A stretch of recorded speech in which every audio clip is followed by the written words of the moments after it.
शुरू करने से पहले एक बात साफ कर दूं, ये कहानी सिर्फ मनोरंजन के लिए है। अगर आप डरावनी कहानियों से जल्दी डर जाते हैं या ऐसे रिचुअल्स को गंभीरता से लेते हैं तो कृपया इसे सिर्फ कहानी की तरह ही सुनें। वास्तविक जिंदगी में ऐसे खेल या चैलेंज मत करना। स्कैरी ऑडियो उन लम्हों को जगाता है जिनसे लोग बचना चाहते हैं। कमरे में बस हल्की रोशनी रहे और आपकी सांसें साफ सुनाई दें। हमारी आवाज कानों में उतरेगी और अंधेरा अपनी चाल चल देगा। हेडफोन लगा लें, कहानी अब शुरू होती है। कुछ घर सिर्फ ईंट और गारे के नहीं होते, वे एक वादों पर खड़े होते हैं। और रोशनी महल ऐसा ही था। ये महल 100 साल पहले ललिता के पति एक क्रूर जमींदार द्वारा बनवाया गया था। इस महल की चुड़ैल ललिता हर उस इंसान की प्रतीक्षा करती है जो अपने डर का नाम लेकर उसे पुकारे। स्थानीय लोग कहते थे कि ललिता की आत्मा महल में भटकती है और जो कोई जोर से उसका नाम लेता है वो उसकी आवाज छीन लेती है। रेहान, समीर और तानिया एक हॉरर चैलेंज के लिए रोशनी महल पहुंचे थे। ये महल सालों से वीरान था। पत्थर की सीढ़ियां काई से ढकी थीं। मिट्टी और सड़ांत की गंध हवेली में फैली हुई थी। समीर ने रिकॉर्डिंग कैमरा ऑन कर दिया। मजा आएगा। 3 बजे हम चार्ली चार्ली खेलेंगे इस महल में, जहां पहले से एक चुड़ैल है। सोचो कितना हॉरर होगा। ये मेरे चैनल पर सबसे ज्यादा व्यूज लाएगा। रेहान ने कहा, तुम पागल हो समीर, ये कोई टिकटॉक चैलेंज नहीं है। यहां की हवा में सड़ांध है, जैसे कोई चीज अंदर सड़ रही हो। हमें खेल नहीं खेलना चाहिए। तानिया ने कहा, मैंने सुना है चुड़ैल सिर्फ आवाज नहीं चुराती, वो नाम भी चुरा लेती है ताकि कोई तुम्हें पुकार न सके। ये घर किसी बुरी शक्ति के लिए कैदखाना है। अरे हम चार्ली को बुला रहे हैं, उस पुरानी ललिता को नहीं। चैलेंज होते हैं। चलो तैयारी करो। 3 बजे का चैलेंज टूटना नहीं चाहिए। उन्हें नहीं पता था उस रात चार्ली नहीं आएगा। जो आएगा वो इस महल की भूखी आत्मा होगी। कमरे में मेज पर कागज रखा गया। उस पर बड़ा एक्स बनाया गया। ऊपर यस और नो, किनारों पर गुड और इविल। 2 पेंसिलें उस पर रखी गईं। लालटेन की रोशनी धीमी पड़ रही थी। रात के 3 बज गए और चारों तरफ एक गहरी खामोशी बैठ गई। समीर ने कहा, ठीक है, शुरू करते हैं। Charlie Charlie, are you there? कोई प्रतिक्रिया नहीं। Charlie Charlie, come out and play. तभी पेंसिलें हिलने लगी, धीरे, फिर तेज, और एकदम झटके से जाकर रुक गईं ईविल पर। पेंसिलों के रुकते ही कमरा और ठंडा हो गया, जैसे किसी अदृश्य चीज ने हवेली की हवा खींच ली हो। तान्या, नहीं, ये खेल अब हमारे हाथ में नहीं है। ये हमने नहीं बुलाया, उसने हमें बुलाया है। रेहान, समीर, अब बस, अभी के अभी ये सब बंद करो। समीर, मैं कोशिश कर रहा हूं, लेकिन मेरा हाथ जैसे चिपक गया है। पेंसिल खुद हिल रही है। नीचे रखी दूसरी पेंसिल एक बार फिर हिली।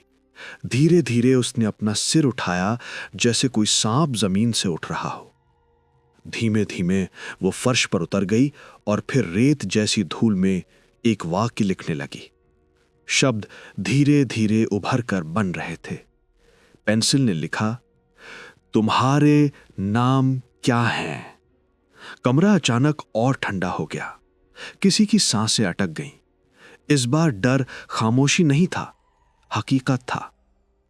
रेहान तेज आवाज में, भागो, ये अब खेल नहीं है, ये ललिता है, वही चुड़ैल। तान्या कांपती आवाज में, लेकिन उसे हमारा नाम क्यों चाहिए? रेहान, क्योंकि वो बोल नहीं सकती, उसकी आवाज काट दी गई थी। वो सिर्फ वही नाम इस्तेमाल कर सकती है जो उसे दिया जाए। समीर डरा हुआ, ना, नहीं, मैं अपना नाम नहीं दूंगा, मैं चुप रहूंगा। लेकिन पेंसिल ने समीर के पास जाकर उसकी ओर इशारा किया। कमरे का माहौल जैसे उसके जवाब का इंतजार कर रहा था। और फिर हवेली की सबसे पुरानी खिड़की टूट गई।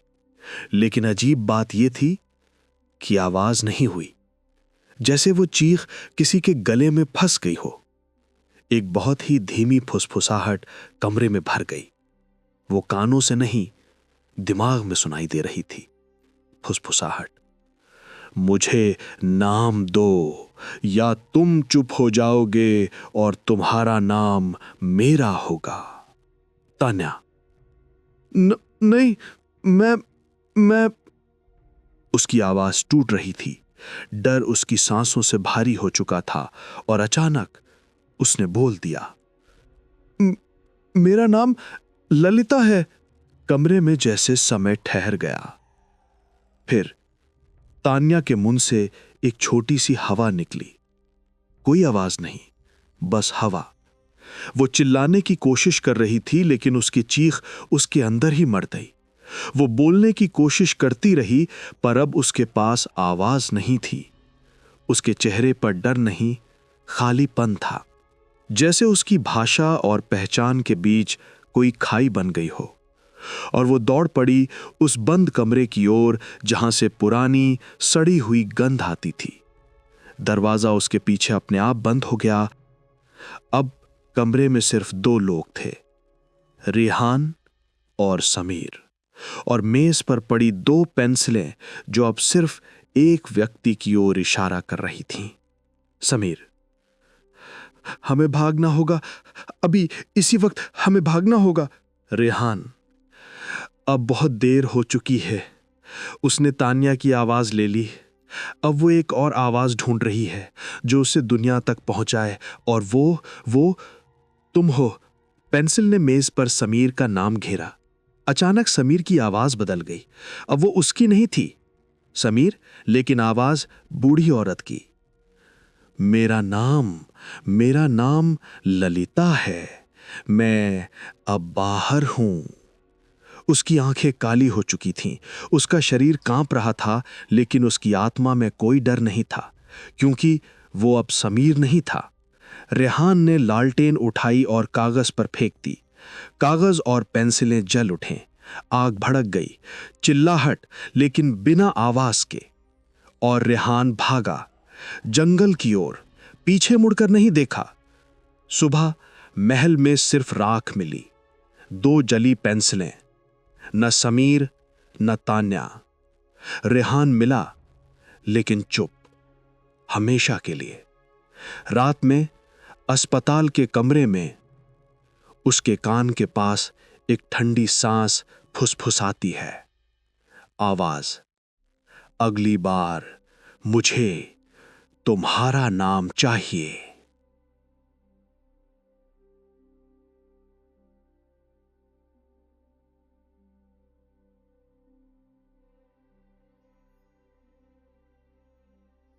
अगर कहानी ने आपको थोड़ा भी डराया हो या दिमाग में अटक गई हो तो लाइक कर दो, और हां, चैनल को सब्सक्राइब करो, क्योंकि यहां कहानियां सिर्फ सुनाई नहीं जाती, ये वापस आती हैं। फिर मिलेंगे रात 3 बजे।